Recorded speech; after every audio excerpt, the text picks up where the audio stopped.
Hey, teacher trainees. So today we walked the long, narrow road down the yamas and niyamas, the first two limbs of the eight-limb system of Patanjali's Yoga Sutras. And what we're dealing with here is the restraints, the outward restraints and the inward restraints of the practice. And we begin with yamaha. Yamaha relates to, we have yama and niyama, and yama is an intensifier, so it's the greater restraints. And this, to begin with, to kind of frame this from the beginning, we already know that these first two limbs are a part of the eight-limb system of yoga. Yama, niyama, asana, pranayama, pratyahara, dharana, dhyana, and samadhi. Of course, we begin with ethical standards, and as I said in our previous talk, the ethical standards might be seen as the main road. But in this tradition, they're not the main road. They are what sets us up to take the road to begin with.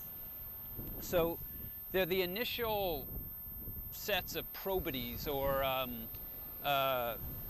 situations you want to create for yourself so that your relationship to yourself, to your internal world and to your body and to the outer world and your social relations don't interfere, don't get in the way of your practice.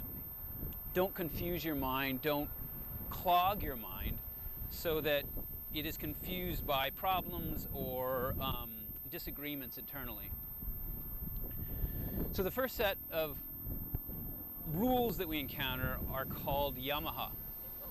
And we'll pick apart for a moment what this term yamaha means and where it comes from. And it's kind of cool because it gives us an extreme, the absolute polarity from which we would measure any restraint in human discourse or human relationships. And it gives us that because yama means death. Yama is the Lord of death, and the ultimate limit of every human life, of course, is its death. And it's merely because we have death in human life that restraints are necessary.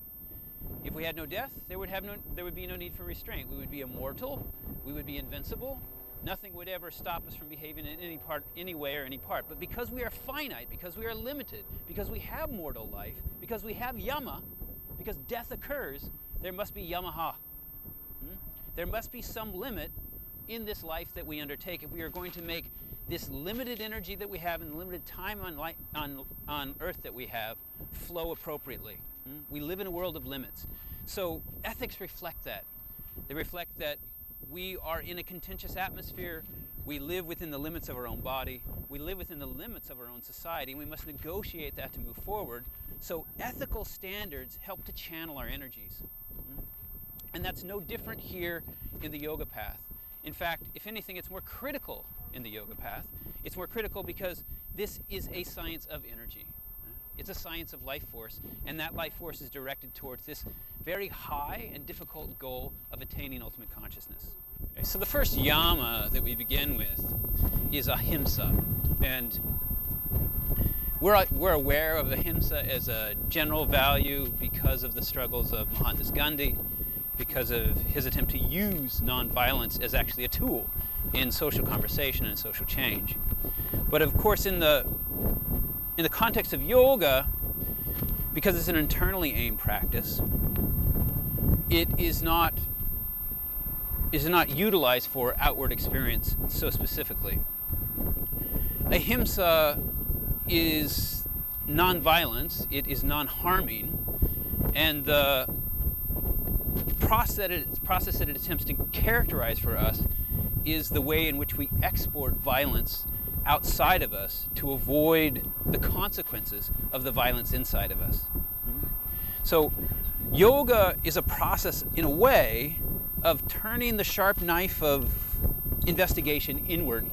So there is a certain violence to it, and the violence comes in confronting the dangers of your own personality rather than moving with those dangers, exporting them outward and committing violence outward. So I might be so mad at my photographer here that I would grab him by the scruff of the neck. And that would be himsa, that would be violence.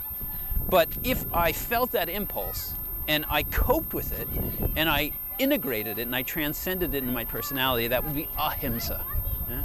I would have learned to work with my own violent impulses, and I would have not avoided dealing with them by exporting them outward. So in this sense, ahimsa in the yoga tradition has a very specific meaning. So the next yama that we deal with is satya. So satya we also know from the conversation with Mahatma Gandhi, the great man Gandhi, and because he called his practice satyagraha, grasping for the truth. So satya is this quality of being in line with the rhythm of our experience. Satya comes with this word sat, which means all. So there's a suggestion that we are aligned with the all in all, and that even relates back to previous concepts that we've talked about in terms of the universal rhythm, the urta, on which this Sanatana Dharma, the great teaching of Hinduism, aligns itself with. Dharma and urta are similar terms. The rhythm of the universe and the foundational moral code of the universe are the same. So when we come to satya, this idea of the all in all, aligning with the all in all, is a part of the concept of being in truth. You speak to the nature of reality as it actually is. You don't attempt to allow yourself to fub the details, because if you do, you step out of that same rhythm of transformation. So in ahimsa, it's that same quality, exporting my inner violence to the outside to avoid the consequences of the inner conflicts. And in satya, it is an avoidance of the actual dialogue that is internally felt. Pretending that that dialogue is not actually happening, pretending that the outside reality, its actual effect on me, is something that I'm not going to truthfully report. When we stay in line with the truth, reality is able to have its grip on us. It's able to exercise the changes that it must exercise on us. Honesty is something that confesses of the outside powers that control our lives. And it is an attempt to dodge those that we have dodged the truth. So if we stay in line with that evolution, we stay in line with the growth patterns which yoga attempts to enhance. So the third one we come to is asteya. The sun has just disappeared over the end of the horizon here, and it's funny, we call the planets the grahas. So eventually we'll come into this idea at the end of our list of a parigraha, which has to do with avoiding grasping. And asteya is a little bit like this concept of a parigraha. Asteya, of course, we might guess that it means non-stealing, and so it does, because it has a similar root.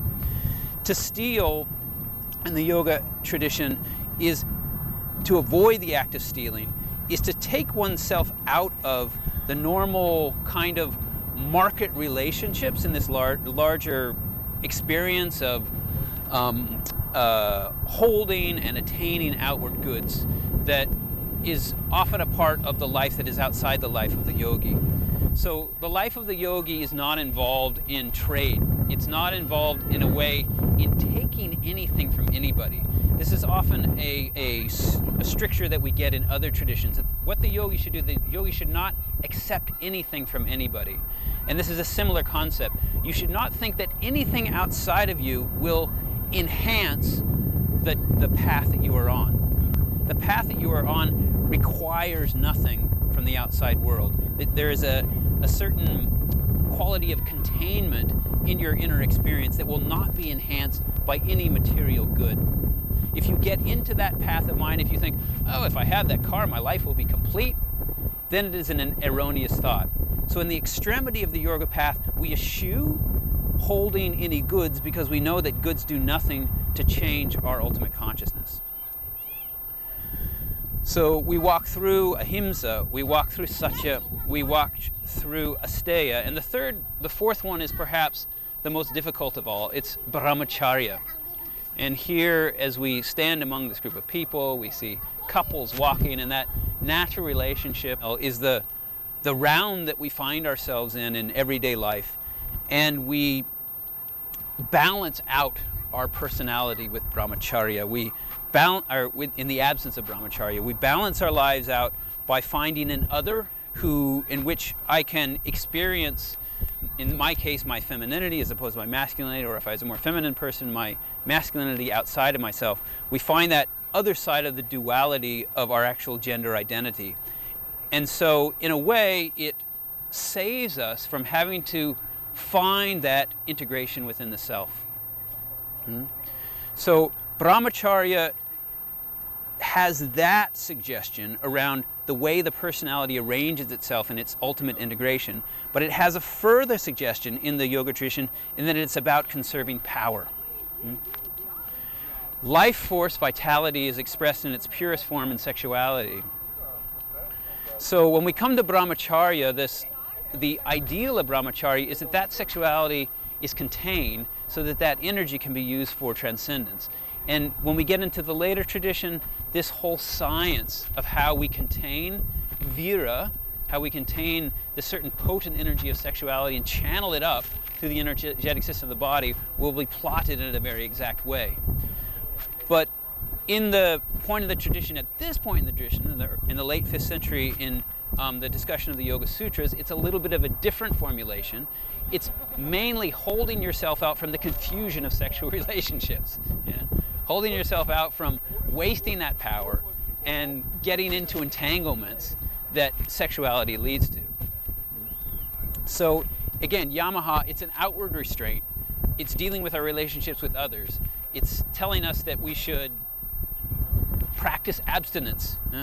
In our modern context, in our modern everyday life, as we are householders kind of experiencing yoga, it would be a different kind of plot, a different kind of plan, because we're probably not going to let go of relationships to others, members of the opposite sex or otherwise, and we're not necessarily going to let go of sexuality. But in that case, we would take this in a more limited way. We would say, I practice brahmacharya to a limit. I'm not foolish with my sexual energy. I apply it in a way in which it can be contained in a healthy relationship. So we can adapt these rather extreme measures to our householder life, our modern householder life. And then the last of the Yamahas is called a parigraha. And as I said, we come back to this idea. I said the planets are called the grahas. Sun is like a graha, a great grasper. And that, of course, comes from Jyotish astrology. We're aware that these energies of the planets grasp at us and they have some effect on our lives, the energies of the great planets. A parigraha is kind of an interesting term. Pari means to turn, and apari means not to turn. So it means not to turn towards grasping. Yeah? So often we can amuse ourselves with ideas of what we might want. I can sit with a magazine and I can flip through it and I can see pictures of cars and pictures of houses and maybe pictures of people that I would like to desire to pull into my house, pull into my life, my larger life. And aparigraha means to turn away from this kind of activity, to turn away from lust, basically, to turn away from imagining that if I could pull something into my life, or if I could vibrate, or if I'm vibrating with something that's not in my life, that is going to serve me. It pulls, those kinds of activities pull me into fantasy. They pull me out of my actual lived experience. If I can imagine I can have that, I can imagine I can have this, especially in the horizontal plane, it pulls me away from that vertical work of transcendence.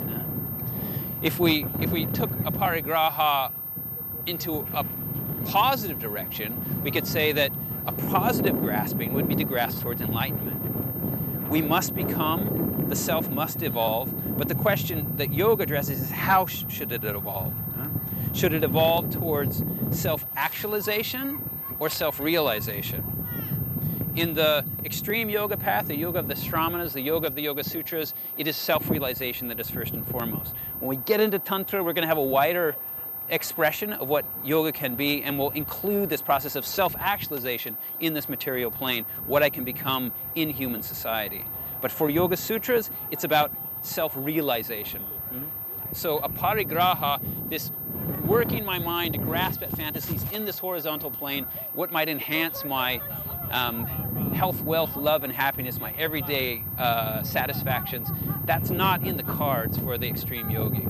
So in our limited life, we would apply it in a similar way. Be careful of your lusts. Be careful of your covetousness, as we might say in the Ten Commandments. Control your wanting, and then you'll have more energy for your work on the yoga.